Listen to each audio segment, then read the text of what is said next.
რევმატოიდული დაავადებები იყოფა ანთებით და არაანთებით დაავადებებად. ხელის მტევნის დაზიანებები და მოძრაობის შეზღუდვა ვითარდება როგორც ანთებით, ასევე არაანთებით დაავადებებში. ყველაზე გავრცელებული არაანთებით დაავადება არის ოსტეოართრიტი. ამ დროს ხდება სახსაში არსებული ხრტილის გაცვეთა. ხშირად მტევანზე გამოიხატება იმით, რომ თითების მოსახლეებში წარმოიქმნება კვანძები. ეს კვანძები არის ძლოვანი წანაზარდი. ხანდახან პაციენტი ამ კვანძს იმასაჟებს და ახდენს ანთებითი პროცესის პროვოცირებას. ოსტეოართრიტის ყველაზე ხშირი არის პირველი თითის, ანუ ცერა თითის ოსტეოართროზი, რომელიც ასევე იწვევს დეფორმაციას, ოღონდ ამას ზიგზაგის ფორმის დეფორმაცია ეწოდება.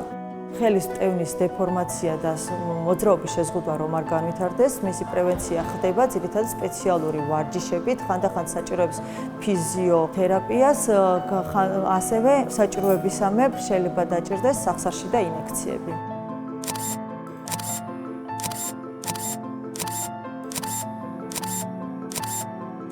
ზიგზაგის ფორმის დეფორმაცია ასევე ახასიათებს რევმატოიდულ ართრიტსაც. რევმატოიდული ართრიტი ეს ანთებითი დაავადება არის, რომლის დროსაც ზიანდება თითის მოსახრელები, ნებფალანგის სახსრები, ასევე მაჯანების სახსრები და ასე შემდეგ.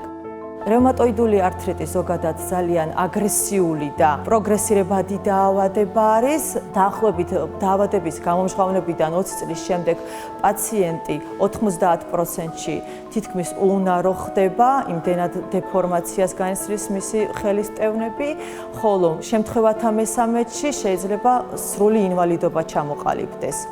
ყურადღება მისაქცევი არის მისი სიმპტომები, მაგალითად როგორც არის დილის შებოჭილობა.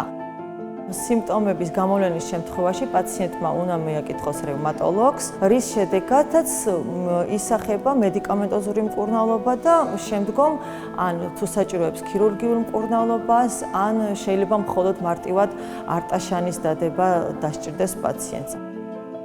ფსორიაზულ ართრიტს ახასიათებს სოსისის მსგავსი თითების შეშუპება, ხშირად იწვევს პირველი თითის, ანუ ცერა თითის ღერძულ დაზიანებას. ანთების ფონზე ვითარდება ოსტეოლიზი და ოსტეონეკროზი, ძვლის სიკვდილი და ძვლის განლევა, რაც ვიზუალურად აისახება თითების განლევით. ფსორიაზული ართრიტის მკურნალობა ხორციელდება არასტეროიდული პრეპარატებით, ასევე ანტირევმატიული პრეპარატებით. უნდა მოხდეს ამ დაავადების ზოგადი მართვა.